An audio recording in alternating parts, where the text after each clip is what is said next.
des activités et des profits, certes sans efficace évidente à quelques exceptions près, puisque l'entreprise d'édition demeure au cœur du système.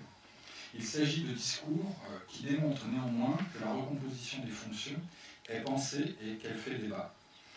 Pour une analyse des intermédiaires qui prennent en compte les logiques de la morphologie des professions et des secteurs, il faut aussi mentionner, et c'est un point à mon sens très important, que sans qu'il s'agisse nécessairement d'une nouveauté, à côté du rôle des agences littéraires sur le terrain de l'importation des droits que j'ai déjà évoqué, on peut repérer depuis plusieurs décennies des figures d'éditeurs agents qui peuvent être des salariés de maisons d'édition, mais auxquels des auteurs sont liés parfois contractuellement. À la faveur de proximité, de crise interne de l'éditeur détenteur des droits, d'œuvres à dimension internationale, d'éloignement ressenti devant l'action de la structure éditoriale, ou encore de la montée en puissance des enjeux liés à l'internationalisation, des éditeurs, donc des publishers, se trouvent devenir de fait les représentants nationaux et ou internationaux d'un auteur ou d'un groupe d'auteurs, quand bien même ils sont eux-mêmes attachés à une maison d'édition. Je prendrai un exemple, Claude Durand par exemple, éminente figure du monde éditorial français, avec Solzhenitsyn à la fin des années 70, dont il gérait les droits mondiaux. D'autres cas pourraient être mentionnés dans des petites structures ou des grosses structures pour le domaine littéraire, mais pas seulement. Il existe aussi des éditeurs salariés, propriétaires de leur collection.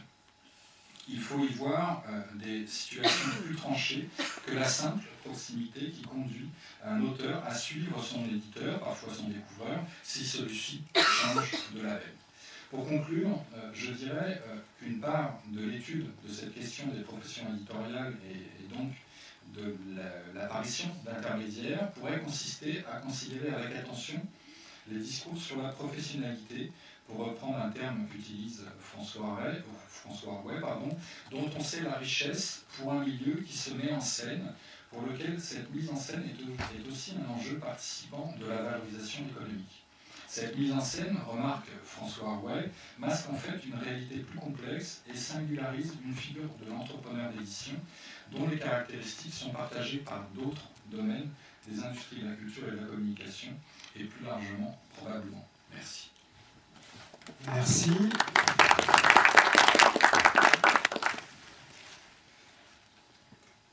Qui a une question à poser à Hervé Séry? Je crois qu'il faut souligner qu'Hervé Séry la traite d'intermédiaire de production, ce qui est très précis et différencie considérablement de la plupart des études sur les intermédiaires qui ne restent pas bien de production et regardent en général l'intermédiation au niveau de la diffusion, de la circulation des œuvres. Oui, Pierre Moulin. Oui, Hervé, je voulais te demander, tu l'as dit, mais j'aimerais que tu le reprécises peut-être et concentre ton analyse sur la réponse. Qu'est-ce que l'autonomisation de cette fonction change dans l'organisation générale? Parce que cette fonction, elle existait et elle existe dans les maisons d'édition. Qu'est-ce que son autonomisation change? Merci Pierre. C'est précisément une question difficile. Vous avez compris qu'en préparant cette communication à la demande de Philippe Bouquin notamment, j'ai relu un certain nombre d'études, parfois liées aux instances professionnelles, mais aussi de collègues, parfois je suis très proche, sur les agents littéraires, et que la reprise systématique du discours des acteurs professionnels qui mettent à distance et voient un fractionnement de leur profession et des modalités d'existence de leur métier même et des conditions d'existence économique de leur métier avec l'arrivée de ces agents me pose un véritable problème parce que ce n'est pas du tout la réalité. Effectivement, ces fonctions d'agents existent de façon interne ou externe depuis très longtemps dans les maisons d'édition, à savoir dans quelles conditions elles apparaissent et prennent de l'importance. Alors, qu'est-ce qu'elles changent pour revenir à la question de Pierre, c'est une question extrêmement difficile, parce que si effectivement elles existent depuis longtemps, si certains acteurs porteurs de certains capitaux, types de capitaux, vont plus s'autonomiser dans l'entreprise éditoriale, c'est que sur le fond, ces agents qui parviennent à autonomiser des catalogues ou des auteurs ne transforment pas radicalement l'économie éditoriale. Je pourrais prendre des exemples sur la maison d'édition sur laquelle je travaille, sur laquelle j'écris une monographie actuellement, enfin, depuis quelques années, les éditions du Seuil. Il y a des éditeurs qui sont totalement autonomisés au sein de cette maison d'édition, quelques-uns qui ont depuis très longtemps, depuis 2 ou 3 décennies, voire beaucoup plus récemment pour les terrains des sciences humaines et sociales, qui possèdent en plein, sur contrat, la propriété de leur catalogue. Ça ne change, ou la propriété des droits sur les auteurs, qui sont des auteurs de niveau mondiaux, donc qui sont très très importants pour l'économie générale de la maison d'édition, et son économie symbolique également. Ça n'a rien changé foncièrement à la capacité de la maison d'édition à fonctionner selon les règles habituelles de la profession et son économie propre. Ça n'a rien changé du point de vue de la répartition de la valeur. Alors, effectivement, ça transforme un peu, ça transforme de façon singulière les rapports de force et la capacité de ces individus de pouvoir valoriser leurs auteurs ou leur écurie d'auteurs au sein de la maison d'édition. Ça leur donne effectivement de ce point de vue-là une singularité, et dans le rapport de force de circulation de la valeur économique notamment, et la défense des œuvres, ça leur donne une place tout à fait singulière. C'est pour ça qu'ils l'apprennent. Peut-être pour prolonger cette question, est-ce que tu as le sentiment que le développement de la concentration, de la financiarisation, justement accroîtrait la distinction entre d'un côté des fonctions, on pourrait dire, d'organisation, de distribution, et puis de l'autre, des fonctions plutôt tournées vers les aspects proprement éditoriaux? Je me trompe peut-être, mais j'ai pas ce sentiment non plus. Au sens où, alors c'est peut-être un effet de perspective, de travailler sur une maison d'édition dans son ensemble, une maison d'édition pourtant, donc les éditions du Seuil, relativement assez caractéristique des évolutions contemporaines du secteur dans son ensemble, pour l'édition littéraire généraliste en tout cas, mais il me semble que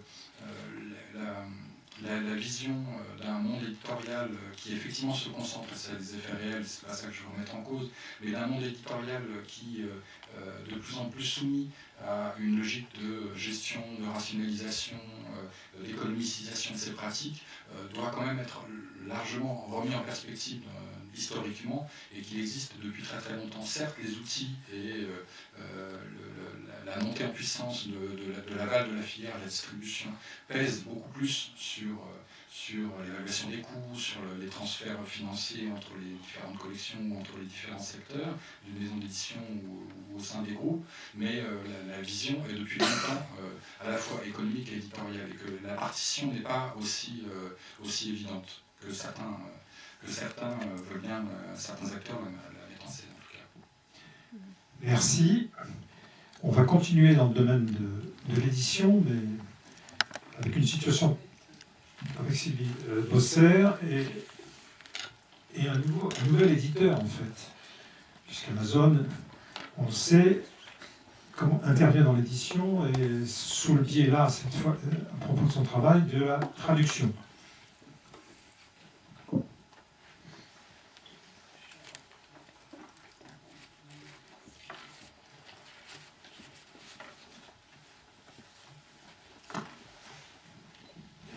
Pas de demander à Sylvie Bosser la question que tout le monde se pose: pourquoi un intermédiateur de dimension mondiale en vient à devenir éditeur?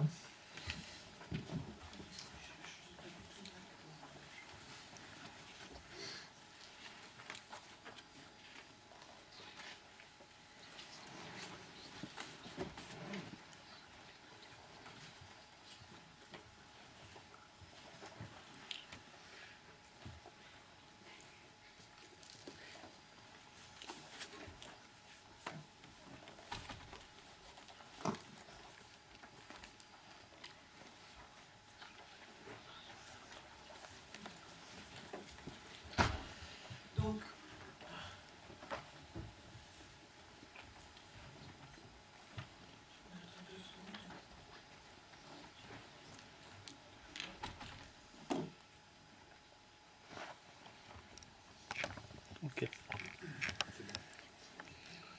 Alors tout le monde connaît la librairie en ligne Amazon. Est-il nécessaire encore de pointer la singularité de la position d'Amazon sur le marché de la vente en ligne? En part de marché, Amazon représente en France à peu près 6%, la moitié des 12% de la vente en ligne, plus de 50% aux États-Unis, donc une position de monopole extrêmement importante. En revanche, je connais beaucoup moins le nouveau positionnement d'Amazon qui se situe donc sur le plan de l'édition. Et en effet, on a la naissance d'Amazon Crossing en mai 2010 dans une perspective plus large de positionnement éditorial, puisqu'on a eu d'autres maisons d'édition qui se sont mises en place au sein d'Amazon Publishing, et je reviendrai très rapidement sur ces maisons d'édition. Alors en préalable, je voudrais poser quelques éléments de contexte, quelques jalons.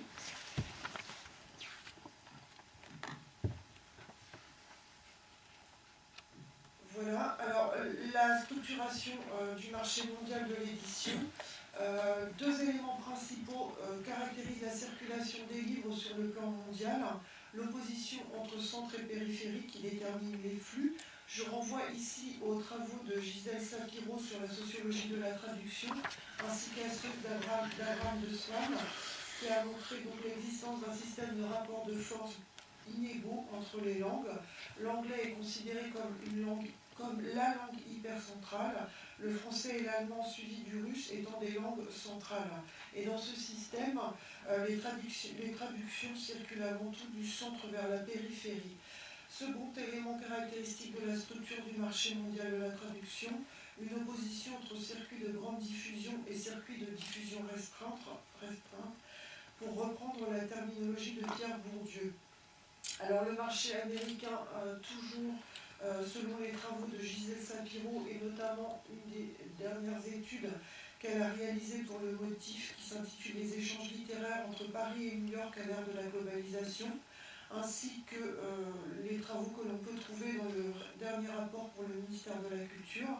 Donc le marché américain est un marché plutôt fermé aux traductions.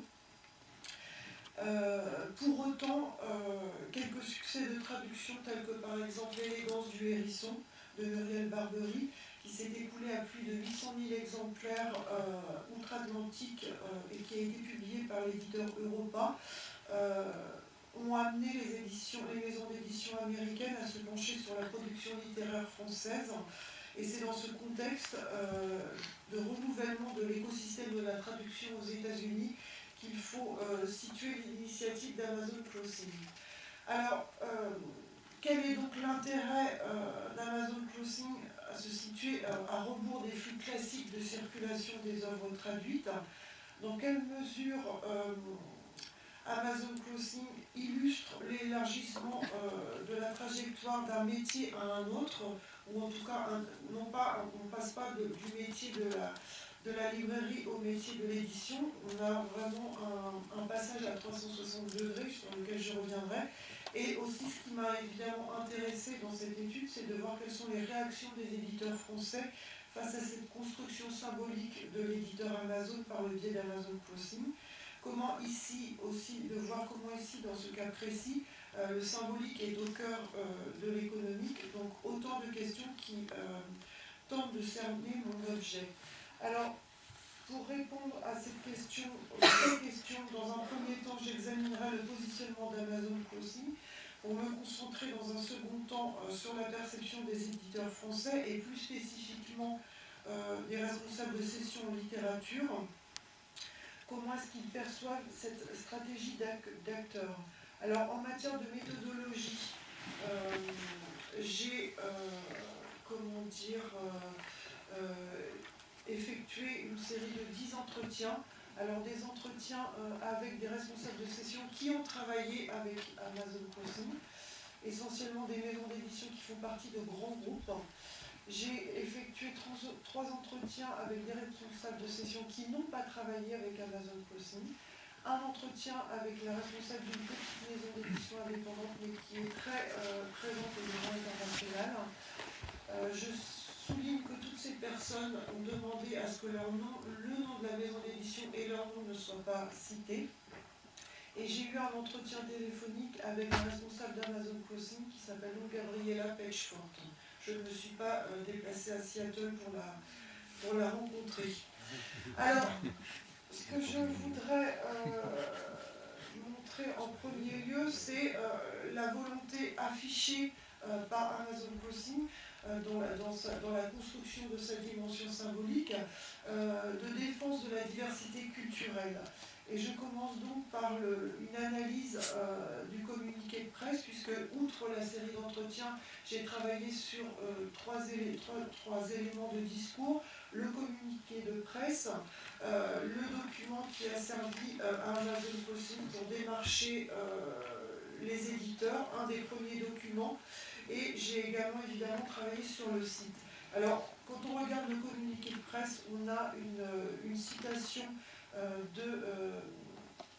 en premier lieu de Jeff Bell, qui est vice-président d'Amazon Publishing, et dans cette citation, on voit bien que le but du jeu est donc d'offrir aux lecteurs anglo-saxons la possibilité de lire de grands livres étrangers, ce qu'ils n'auraient pas pu faire autrement. Et on reviendra évidemment, je reviendrai sur cette notion de grandeur qui est importante dans le positionnement du discours d'Amazon. Il est également assez explicite dans cette citation que c'est à partir des commentaires d'internautes présents sur le site de vente d'Amazon qu'Amazon Crossing a dressé une liste d'ouvrages susceptibles d'intéresser les lecteurs anglo-saxons. Alors, dans ce communiqué de presse, deux éléments de légitimation sont également présents. On a une citation du président du comité de littérature du prix Nobel, donc c'est Per, excusez-moi pour la prononciation, Watzberg, donc, qui apporte son soutien à l'initiative d'Amazon Crossing. Et il est intéressant de remarquer qu'il cite Le Clésio, il cite plusieurs écrivains qui ont reçu le prix Nobel, Alfred Jelinek par exemple. On remarquera que dans les livres qu'Amazon Crossing pour l'instant a traduits, on n'a pas du tout de ce type de livre, de ce type de littérature, et absolument pas d'auteur à avoir obtenu le prix Nobel. On passe de l'obtenir. Une seconde citation de légitimation qui émane de Chad Post. Chad Post est rédacteur de l'Open Letter Books, et il est également, ça c'est quelque chose d'important, responsable de l'association 3%, donc 3%, une association qui dénonce le fait que seulement 3% des livres aux États-Unis, 3% des livres publiés aux États-Unis proviennent sont issus d'une traduction. Et cette association, donc notamment Chad Post, soutient fortement, particulièrement l'action entreprise par Amazon Crossing, et il semblerait que l'association ait apporté des fonds, ait apporté une contribution financière pour la traduction de certains ouvrages. Dans ce communiqué de presse, on a évidemment la présentation du premier titre de la collection, qui en l'occurrence a été un titre français. Il s'agit donc du Roi de Kael, je vous traduis le titre, de l'auteur Tierno Monemombo. C'est un auteur guinéen qui a obtenu le prix Renaudot en 2008. Et c'est ce titre qui a inauguré le catalogue d'Amazon Crossing. Alors, si l'on regarde maintenant le document marketing qui a servi à démarcher les éditeurs, on peut également relever l'existence de plusieurs éléments. On retrouve les deux citations de légitimation, celle de Chad Post et celle de Per Watzberg. On retrouve également, on trouve un focus sur la qualité des traducteurs, donc là encore une mise en scène, ou en tout cas une mise en œuvre de la légitimité, et avec une spécification en disant que ces traducteurs ont remporté des prix. Une annonce du programme à venir avec un ouvrage traduit d'ukrainien, un ouvrage islandais, un ouvrage qui a reçu un prix avec l'Association française des libraires, donc un label de légitimité et une vitrine de diversité linguistique et culturelle. Et on a également sur ce document de marketing la présentation de l'ouvrage phare de la collection d'Amazon Crossing.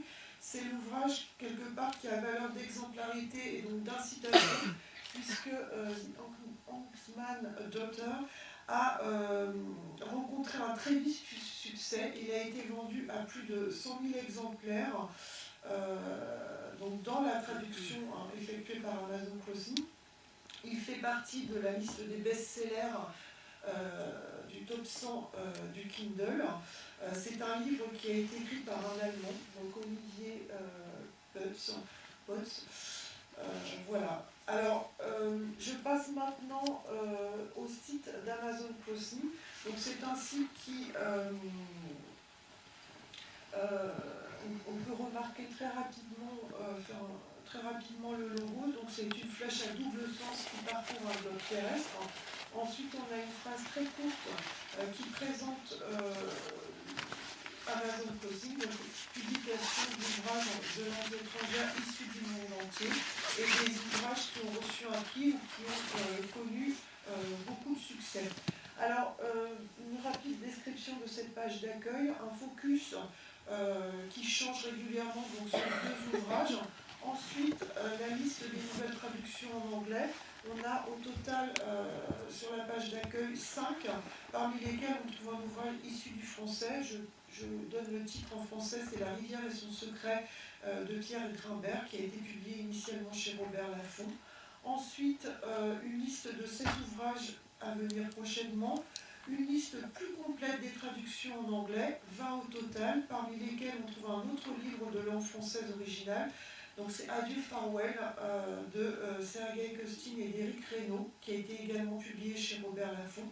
A noter que la publication de cet ouvrage par Amazon Crossing a coïncidé avec la sortie aux USA du film français de Christian Carion.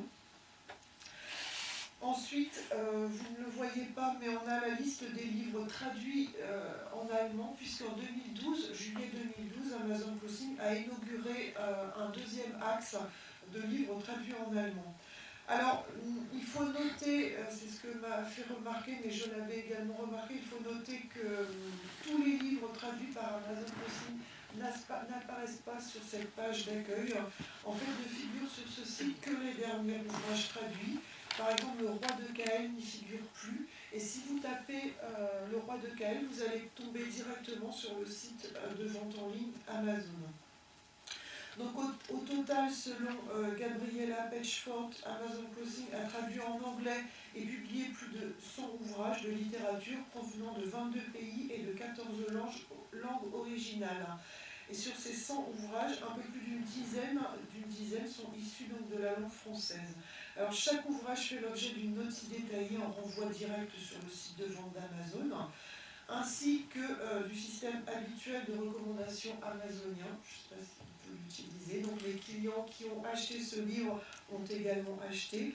Chaque ouvrage est disponible sous format numérique. Chaque session d'ailleurs a comporté systématiquement cette double exploitation, papier numérique.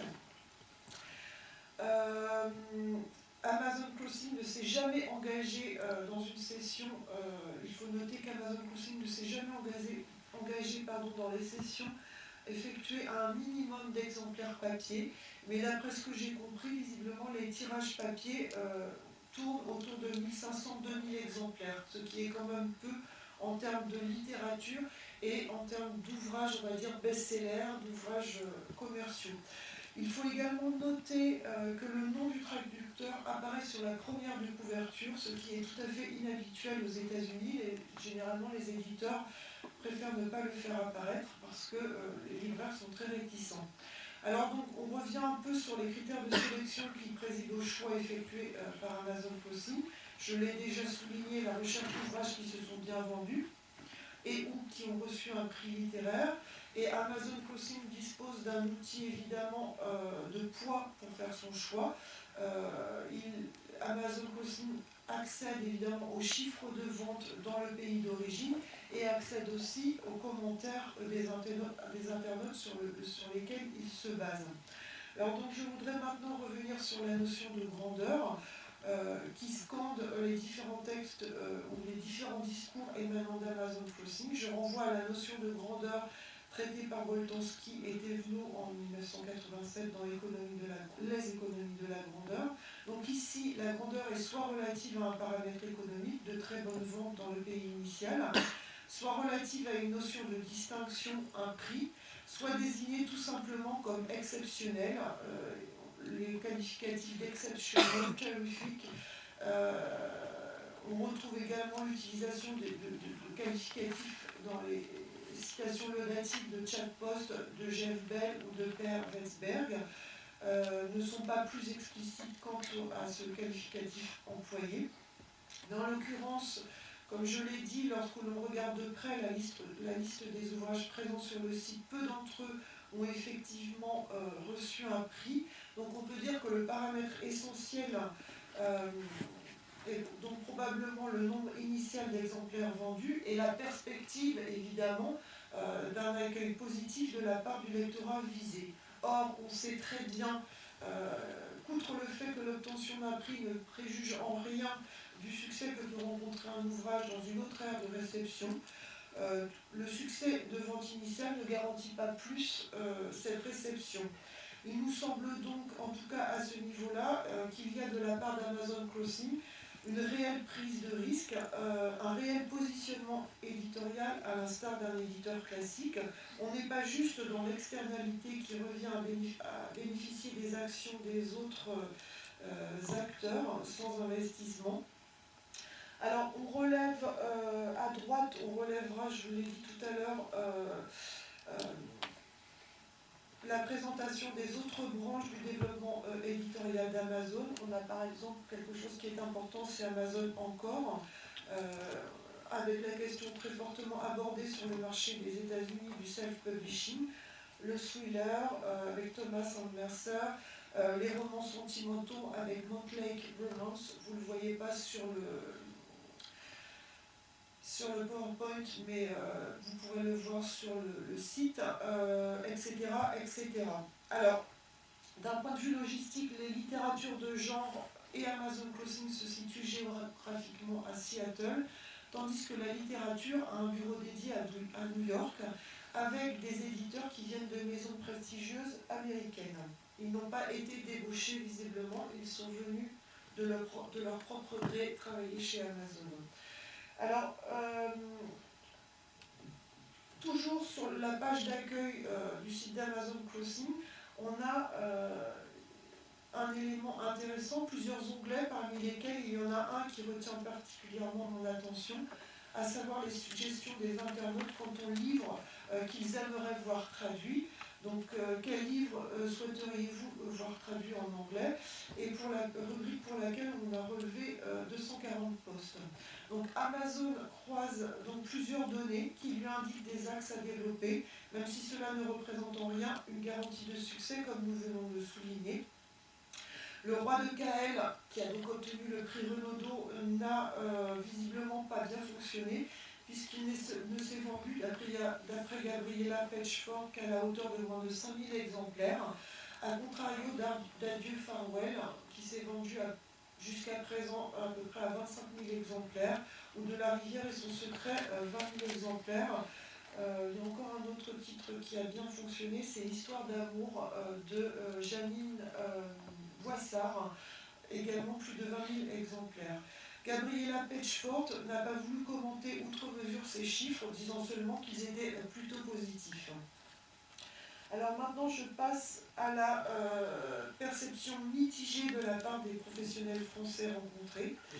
Et je distingue deux niveaux de commentaires à teneur en général critique qui peuvent être distingués dans les discours tenus par les professionnels qui ont travaillé avec Amazon Crossing ou ceux qui regardent ce que fait Amazon Crossing. Alors ce premier niveau concerne la relative déception quant au partenariat établi, et cette déception s'est manifestée par rapport à l'âpreté des négociations qui se sont déroulées lors de la cession d'un titre. Alors si Amazon propose des droits d'auteur qui sont généralement plus intéressants que ceux qui sont posés par les éditeurs anglo-saxons, 15% contre 10 à 12%, mais par contre un très faible avaloir. Les autres clauses proposées par Amazon Crossing posent pour une grande partie des personnes rencontrées problème. Alors, on n'a pas abordé l'ensemble des clauses, parce qu'elles sont quand même assez importantes. Il y en a une qui est revenue régulièrement dans le discours critique des responsables de cession, c'est la durée d'exploitation, puisque Amazon Crossing a demandé, à l'instar des éditeurs américains, généralement, visiblement, un droit d'exploitation qui s'aligne sur celui du copyright, à savoir 70 ans post-mortem. Les responsables de cession ont refusé cette clause, mais ça a été plutôt difficile. Les négociations se sont révélées d'autant plus difficiles qu'Amazon Crossing était prêt à laisser tomber un achat, même après plusieurs mois de négociations, si ces négociations n'allaient pas totalement dans son sens. Et je cite, un refus du dialogue, aucune place pour la marge de manœuvre qui se cache derrière l'utilisation d'une langue de bois, on veut faire du bien, donc on veut travailler pour la diversité culturelle. Donc l'existence d'une non-réciprocité dans les négociations a donc plusieurs fois été soulignée. Une personne allant jusqu'à dire qu'il s'agit d'un pacte avec le diable qui est plus puissant que vous. Je ne devrais pas dire ça, je cite. Et le terme d'arrogance pour caractériser le type d'échange entre responsables de cession et Amazon Crossing, arrogance liée, selon ce responsable de cession, arrogance liée à la position de monopole d'Amazon aux États-Unis a également été posée. Un autre point saillant et important a également été soulevé par plusieurs responsables, celui du contact direct avec l'auteur. Les responsables n'ont pas voulu céder sur ce point, puisqu'Amazon voulait être en contact direct avec l'auteur, et ça on peut le mettre en lien avec Amazon encore, tout en soulignant que le versant promotionnel a permis à Amazon Crossing de contourner probablement cet obstacle.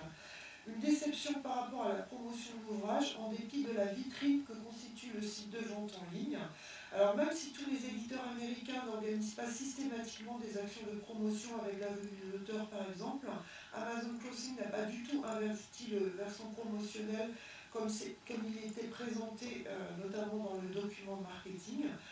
La présence physique des livres également n'a pas été au rendez-vous comme annoncé, dans la mesure où les libraires américains refusent les livres publiés par Amazon, et seul celui qui a été vendu à plus de 100 000 exemplaires, donc Sponkman's Daughter, qui avait fait l'objet d'un accord de distribution avec un éditeur américain, a été présent physiquement en librairie, ce qui explique aussi peut-être son succès. Les éditeurs les responsables de cession soulignent donc un manque de savoir-faire de ce côté-là de la part de l'éditeur Amazon Crossing. Et je cite, c'est une illusion de penser qu'à partir du moment où le livre est présent, il va intéresser le lecteur. Il faut avoir une démarche beaucoup plus active. La promotion d'Amazon Crossing a quelque chose de mécanique, il n'y a pas de travail qualitatif.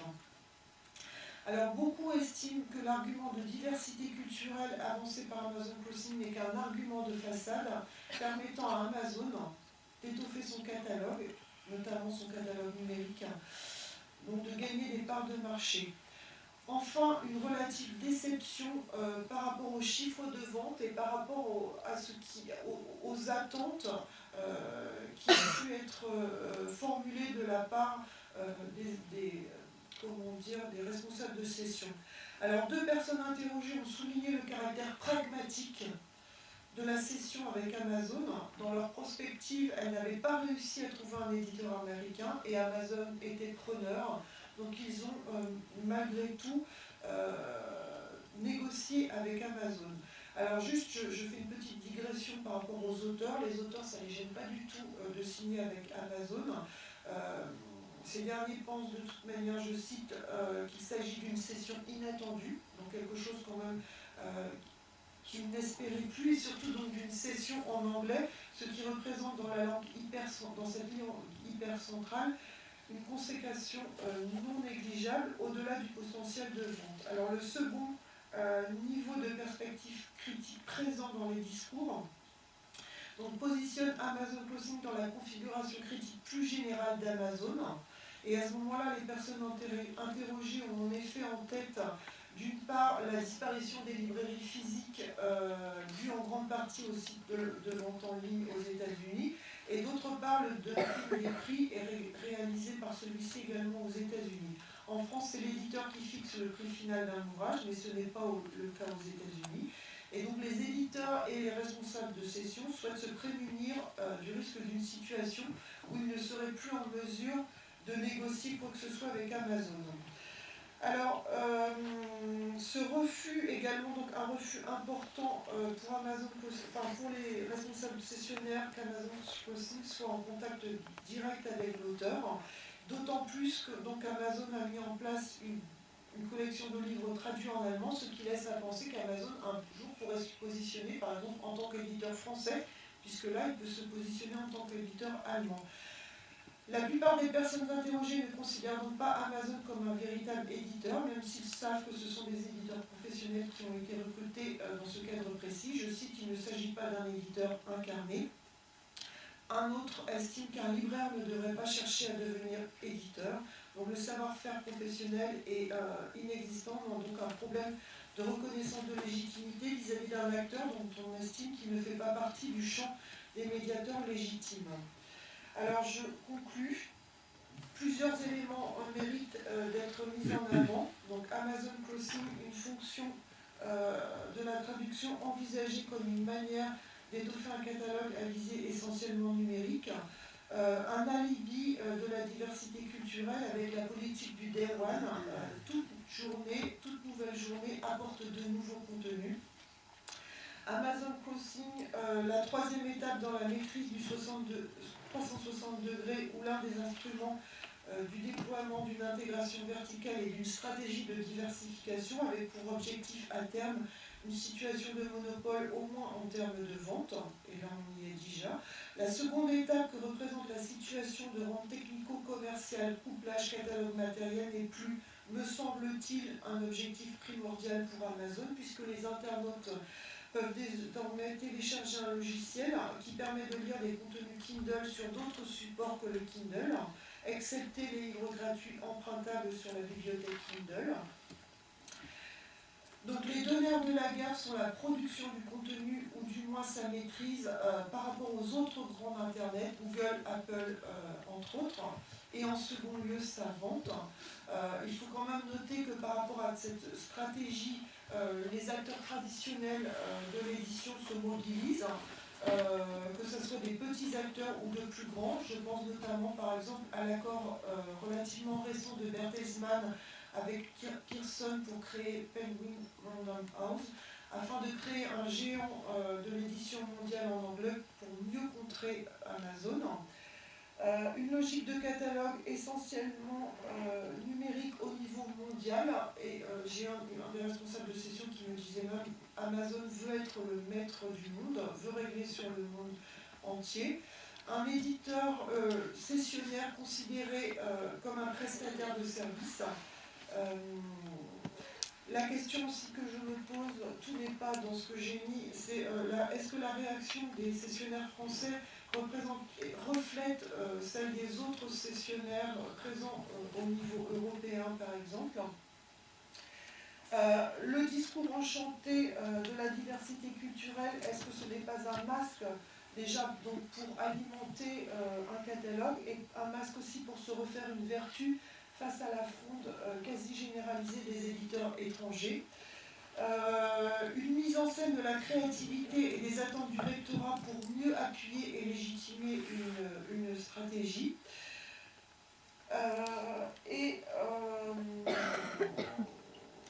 La créativité, donc cette créativité génère de précieuses informations marketing et donc sert à la promotion des services d'Amazon. Et donc Amazon participe à la croyance en la fin des médiations professionnelles. C'est l'avis de l'internaute qui est systématiquement mis en avant. Mais la mise en place de cette configuration sert ses intérêts. Amazon assure désormais la médiation, mais sans en détenir la légitimité. Alors, les éditeurs anglais et américains l'ont d'ailleurs bien compris, et ils parient désormais sur les communautés de lecteurs dont ils habitent le site sur leur propre site, selon un article assez récent de Livre Hebdo en date du mois de mars 2013. Alors, deux limites, je noterai juste pour finir deux limites au déploiement éditorial d'Amazon. Les limites imposées par le droit de la concurrence et l'importance d'une promotion plus développée que celle qui consiste en la seule présence de l'ouvrage sur la vitrine du site. Voilà, merci. Merci Sylvie Bosser.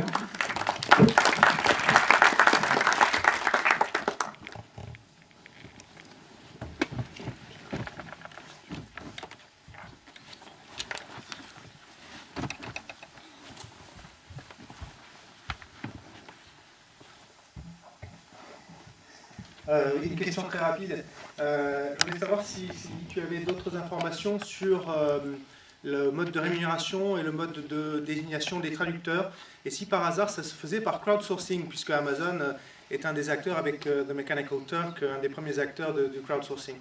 Alors Amazon, comme je l'ai souligné, comme c'est présent dans le document qui sert à démarcher les éditeurs, Amazon travaille avec des traducteurs qu'ils connaissent, des traducteurs qui ont remporté des prix. Dans le cadre d'un exemple précis, Amazon a travaillé avec une traductrice qui voulait absolument, je pense à Adieu Farewell, qui voulait absolument que ce livre-là soit traduit aux États-Unis, et donc parce qu'elle a connu quelqu'un qui a participé dans l'histoire vraie de Farewell, et donc elle a traduit 5 chapitres qu'elle a proposés à Amazon. Et autrement, je pense à un autre cas précis, certains éditeurs, pas tous, hein, c'est vraiment pas, ça représente pas la généralité, certains éditeurs en termes de prospective font la traduction d'un ouvrage et peuvent être amenés aussi à la proposer à Amazon. Mais on a on peut dire, d'après ce que j'ai compris, une exigence aussi importante en termes de traduction que ce qu'on peut trouver. Les conditions de rémunération. Les conditions de rémunération sont identiques.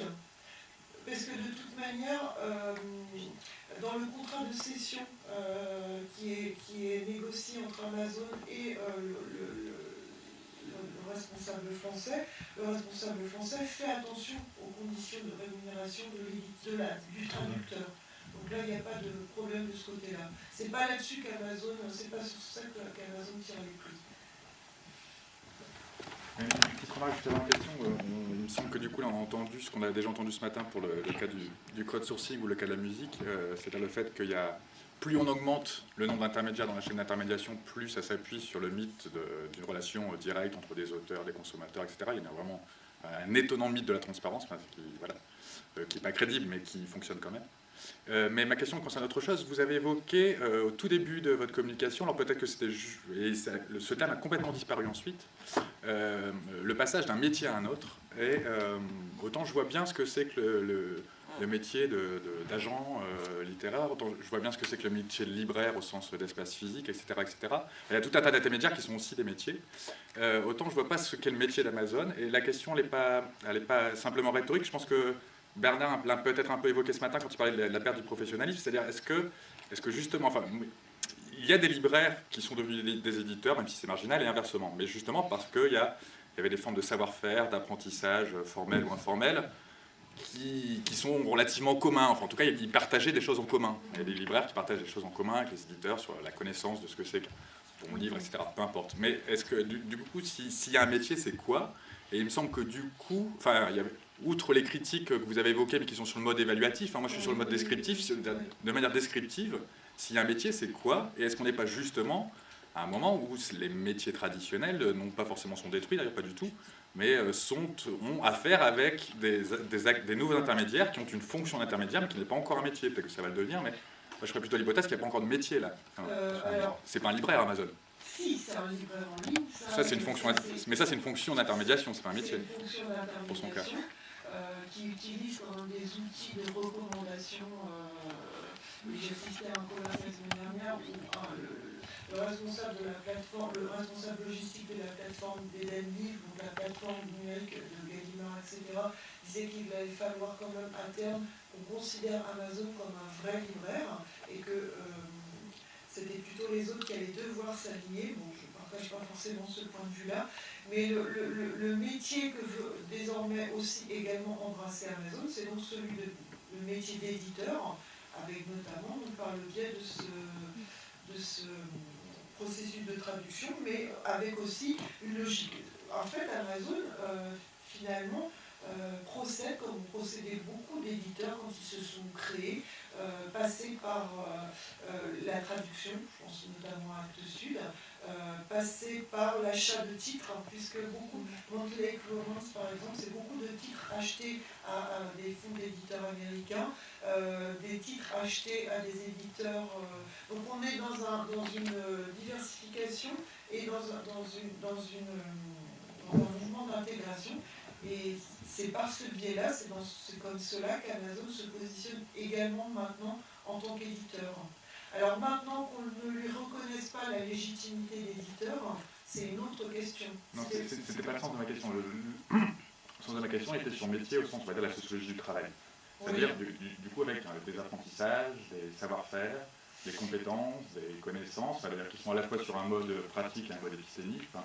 Mais et là, je ne vois pas, non pas au sens de critique évaluative, encore une fois, hein, c'est-à-dire que les éditeurs traditionnels considèrent qu'ils ne sont pas dans leur métier, ça c'est une autre question, mais en termes de description, est-ce qu'on peut décrire ce que fait Amazon comme un métier? Et alors du coup, c'est quoi comme genre de métier, en termes de savoir-faire, de compétences, etc. Enfin, pour qu'on puisse... parce que ce que vous dites est tout à fait juste, on est dans des fonctions d'intermédiation, on n'est pas encore dans un métier, là.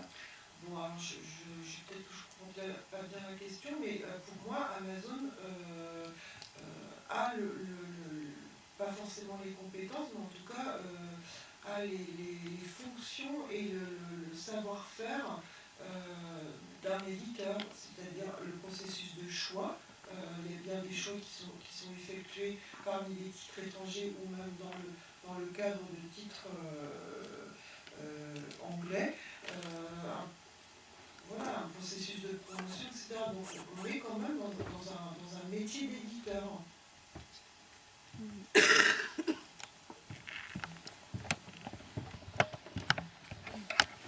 Bonjour, Benoît Pitre, chef opérateur. Une question, au mois de mars est sortie une liste des livres qui n'étaient pas publiés depuis un certain temps. Oui. Les auteurs, enfin, ayant droit, ont jusqu'à la mi-septembre, enfin fin septembre, je crois 25, pour dire si c'était d'accord pour que les livres restent sur la liste. Quelle sera la relation d'Amazon avec la Bibliothèque nationale à ce moment-là? Ça, c'est la première question. Oui. Deuxièmement, actuellement, dans un certain nombre d'arts, on demande aux personnes de travailler gratuitement pour être connues. Est-ce que quand on a une réception, on demande à un cuisinier de venir travailler gratuitement? On est dans deux mondes différents. C'est qu'on demande aux artistes et aux techniciens de travailler gratuitement pour se faire connaître. Oui. Et dans les autres métiers, ça ne se fait pas. D'accord.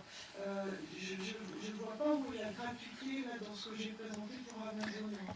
C'est que les tarifs sont tirés vers le bas pour se faire connaître. D'accord, bien sûr. Ah oui, je comprends tout à fait ce que vous voulez dire. Bon, on est préservé de ça pour l'instant en France, puisqu'on a la loi du prix unique. C'est aux États-Unis, enfin dans les pays anglo-saxons, qu'Amazon a réussi à faire complètement baisser le prix du livre et à faire toucher terre à beaucoup d'éditeurs. Apparemment, il y a beaucoup d'éditeurs qui ont fermé leurs portes. Et c'est pour ça qu'il y en a aussi pas mal qui se retrouvent à travailler chez Amazon, même si la structure en elle-même d'Amazon Crossing est très petite. Ils sont 2 ou 3, pas plus. Mais effectivement, oui, Amazon, c'est on a toujours le visage de l'édition et puis Amazon présente ça aussi quelque chose de philanthropique, mais Amazon est un commerçant qui gagne de l'argent, qui veut pouvoir avoir un monopole, et ce monopole se fait d'autant plus que plus les prix sont bas et plus les gens vont avoir envie d'acheter le support qui leur permet de lire les livres Kindle, sur le Kindle Store, même si, comme je l'ai souligné, on a maintenant la possibilité de télécharger un logiciel qui fait qu'on peut lire un ouvrage acheté sur le Kindle Store sur un Mac, par exemple. Alors, votre première question concerne ce qu'on appelle la zone grise. Donc, ce sont des livres qui n'ont pas été publiés depuis un certain temps, qui ne sont plus disponibles depuis un certain temps. Donc c'est vrai que la BNF, avec le dispositif Gallica, mais également, il me semble que c'est Guémard qui s'est penché sur la question. Amazon n'a aucun lien. Si quelqu'un, enfin, si un acteur de ce type-là a un lien avec la BNF, c'est Google, c'est absolument pas Amazon. Amazon n'a aucun lien avec la BNF et je pense que autant Google justement se focalise sur cette zone grise et on voit bien l'accord que Google a passé avec Hachette. Hachette ne voulait pas attendre, n'avait pas le temps d'attendre que le dispositif GALICA lui permette de numériser, lui permette de financer la numérisation d'ouvrages qui appartiennent encore au fond Hachette mais qui ne sont plus disponibles. Donc Google c'est cette zone grise et Amazon c'est beaucoup plus voilà, des ouvrages entre guillemets actifs sur le marché. Vous voyez votre deuxième question? J'ai répondu aux deux. D'accord. Bien. Bertrand Legendre, ce sera la dernière question adressée à Sylvie Blosser. Oui, Sylvie, deux points sur la suite de ton intervention. Tu as parlé de la prise de risque d'Amazon. Oui. Alors je ne sais pas si tu as dit combien de titres avaient été traduits. Une centaine. Une centaine. C'est minime, je reconnais. Bon, voilà. Alors je ne me suis pas livré à des multiplications, mais je pense que sans trop de risques, à l'échelle d'Amazon, on est d'accord, c'est quand même dérisoire. Hein. C'est plus que minime, c'est dérisoire, je crois. Elle est là, la prise de risque, quand même. La prise de risque, entre guillemets. Oui. Pas financière. Bon. Et voilà. Donc, elle est petite et je dirais même dérisoire. Un autre point également que j'ai trouvé tout à fait intéressant dans ton propos, c'est le fait que les auteurs concernés voient dans le passage de la traduction vers l'anglais une légitimation. Malgré les échecs relatifs, si je comprends bien. Voilà. Relatifs, il y en a qui ont bien marché, il y en a qui n'ont pas bien marché. Bon, c'est évidemment quelque chose qui fonctionne, mais j'ai un peu l'impression, enfin, en écoutant la description du dispositif, que les comparaisons sont tout à fait possibles avec des formes d'auto-édition, d'autoproduction telles qu'on les connaît en France, où l'essentiel pour l'auteur qui n'arrive pas à être publié, donc dans le cas d'Amazon Crossing, qui n'arrive pas à être traduit vers l'anglais, c'est d'être traduit, c'est d'être publié, quelles que soient les modalités et quelle que soit l'instance qui publie, au risque d'en perdre toute la légitimité. Donc là, il y a quelque chose qui me semble fonctionner un peu de la même manière. J'ai posé la question à chaque responsable de session et à chaque fois ils m'ont dit que les auteurs étaient très contents tant qu'ils sont traduits en anglais, que ce soit par Amazon ou par quelque chose d'autre, c'est impeccable. C'est d'autant plus impeccable qu'Amazon donne plus d'argent que les autres. Maintenant, le fait qu'Amazon demande à ce qu'ils soient en contact direct avec eux, ça ne leur pose pas non plus de problème, sauf que contractuellement, ils sont quand même obligés de faire intervenir leur éditeur français, mais si ce n'était pas contractuel, je pense qu'ils s'en passeraient largement. Et d'ailleurs, visiblement, il n'y a pas de contrôle possible. Voilà, il n'y a pas de contrôle possible.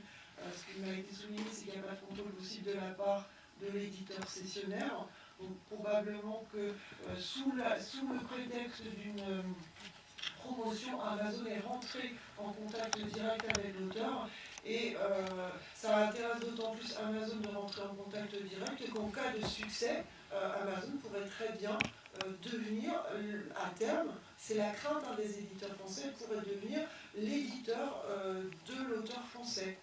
Alors c'est encore très futuriste, hein. C'est encore très futuriste, mais c'est dans les perspectives de crainte des responsables de session et de l'éditrice que j'ai rencontrée.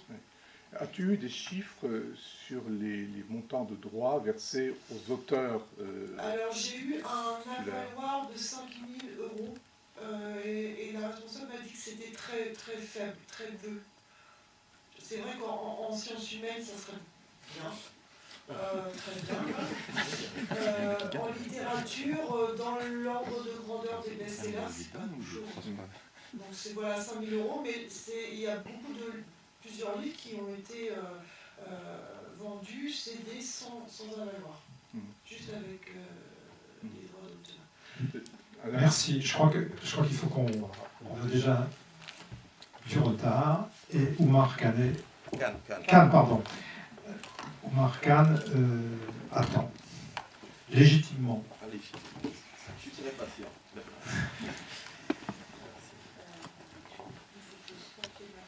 Son intervention, c'est sur le rôle assigné aux universités dans le cadre de l'économie créative. Créativité artistique, innovation technologique, ou les deux.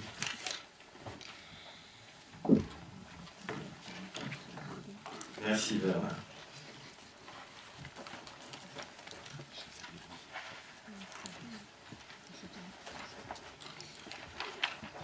Alors, je vais articuler ma présentation en 5 points. Très rapidement, comment réfléchir au changement? Et là, je vais référer à quelques écrits de Daniel Bell, qui me semblent tout à fait pertinents à cet égard. En deuxième point, je reviendrai sur le titre pour préciser finalement pourquoi il y a des italiques et l'éclaircir un petit peu.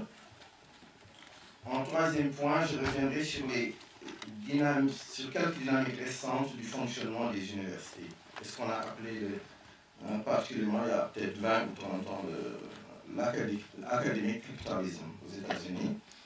En quatrième point, j'essaierai de distinguer, en reprenant certains auteurs, les 3 notions de créativité, d'innovation et de design. Et je terminerai en évoquant finalement la notion d'écosystème de l'innovation qui articule un territoire, des universités et un tissu industriel. Alors, quels éléments retenir pour caractériser le changement? Bell nous propose une tripartition entre 3 notions. La première, c'est le breaking up, qui signifie la rupture. La deuxième, c'est le breaking through, qui est la percée. Et la troisième, c'est le breaking out, qui signifie une bifurcation. L'articulation du breaking up, c'est-à-dire de la rupture et de la percée, permet d'analyser en termes de prospective, et là je réfère à l'ouvrage classique de Daniel Bell, vers la société post-industrielle. Le sous-titre de cet ouvrage, c'est Venture in Social Forecasting, c'est-à-dire, effectivement, il parle de prospective, il pense la prospective.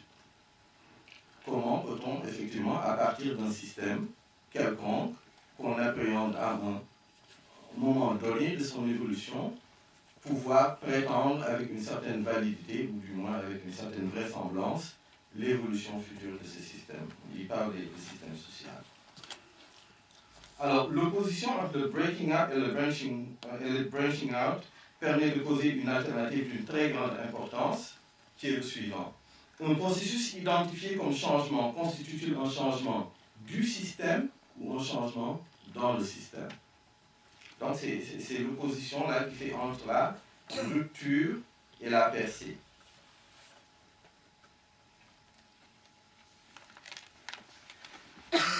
La deuxième opposition,